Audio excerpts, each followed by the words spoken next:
It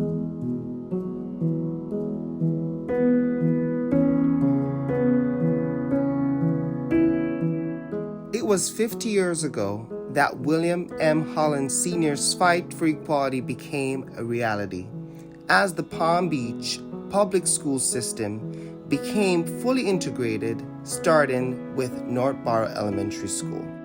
The education received by my daughter at Northborough has been very beneficial. It has allowed her in her early years to be embraced in a diverse environment. Northborough Elementary itself is very diverse. Children come from all backgrounds and walks of life, that she's been able to interact with children who don't necessarily look like her, but are representative of the entire Palm Beach County community. Being the school board member for the Northborough Elementary community is very humbling. It's invigorating though as well, because we know the legacy that was created by the good brother Holland. My youngest, Abby, is there, and it's just a great environment in which to learn. The teachers are really engaged in educating the students.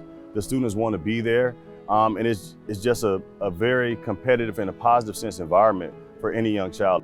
Holland's dedication to a better future directly impacts many of us, and we continue to see the results of his hard work. Look at Northborough. I think it represents some of the best achievements we've made with regard to education. It's a Montessori school, and we have children from all different backgrounds, from children who are the ancestors of the Inca people coming from Guatemala, speaking another language. And I think we're fortunate to have a school like Northborough. When William Holland brought his lawsuit, it was 2 years after the Brown versus Board of Education decision in 1954. And still, 2 years later, the schools in Palm Beach County were not integrated. Billy Holland is what we called him, William Holland Jr. He was the child that was used to integrate Northborough Elementary. And he represents a lot of children across this country who really were the tip of the spear for what was a major humanitarian issue. William Holland Jr. was just 6 years old in 1956. My son is 7, pretty much the same age. And so it isn't lost on me that William Holland, when he walked his child into the school, that Northborough said to him that his child could not attend that school because he's African American and because he's a Black child. And I understand fully what it meant for William Holland to bring his lawsuit so that my child today can attend that school. It's one thing to walk a trail that's been created, and it's such another thing to be a person who has created the trail. And so his sacrifice it continues, and I hope he would be proud of the progress that's been made. Diversity in our schools, and actually I would say diversity coupled with equity, because you can't have one without the other. But if you have diversity and equity in our school system, what you do is you help ensure that our children have access to all the resources they need to be their best selves. We each can do our part to ensure that our efforts to bring about positive change will have a lasting impact. I am just so honored that I am the principal of Northborough, which 4 years before I was born was a segregated school. So it was a school that didn't allow my population of students that I have now. Not to mention, I wouldn't be able to have that right or that privilege to be principal here at Northborough. So I am so elated and grateful for the work and the efforts of William Holland Sr. and his fight for our equality, for integration in Palm Beach County schools. Things have come full circle that I'm a lawyer who's leading the Bar Association that Mr. Holland himself founded, and my daughter benefits from Mr. Holland's fight for equal educational access. We are grateful for all those who came before us and paved the way to a better future. And now we present to you some special remarks from our special guests.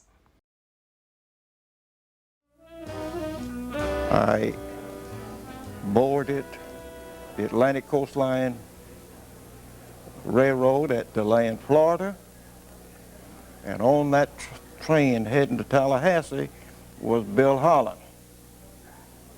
I met him first right there at DeLand Junction, as we called it. We went to Jacksonville, transferred over to Seaboard Railroad, and went to Tallahassee. It was at Tallahassee that we ended up being in the very same classes, and we began to know each other very, very well. We had to go out of the state of Florida in order to go to law school. Bill Holland was the very first African-American black lawyer who started practicing here in Palm Beach County. And that was in 1953, in February of 1953. West Palm Beach was possibly the most segregated city in the state of Florida. At least it was the most segregated that I had lived in or had any knowledge of. Because, for example, blacks had a area in which they were allowed to live, to work, and to have businesses. There was a ordinance in the city of West Palm Beach that was passed some years ago, which established the lines of demarcation, or the area where black people could live or to have businesses. And the same thing it also applied to white people having business in the black community. So that was quite a limitation. I knew that the only way that this was going to change, you had to do it through the courts. We tried with the school system to get some of our black friends to allow us to use them and their child to try the school system out to see whether or not they would accept a black person into school. People shook their head, and I knew the reason why. They did not wish to lose their job, working in the kitchen, washing the clothes, or what have you. So I asked Bill, what are we going to do about it? And he said, I have my son Billy. Billy was going up to be 6 years old at the time. He's 5 years something. He said, I will use him. And he did. We went to the school, this was Northbury Elementary School in West Palm Beach, to be allowed to be enter the school and become a student there. And we were denied the right to do so. And that gave us the case and conflict that we needed to go into federal court. Holland built a new home in there on 17th Street. And what the school board did was to gerrymander the line. Instead of it going down 17th Street, down the middle of the street, they took, when they got to his property line, went south to the alleyway and went around his house and then back out into the street.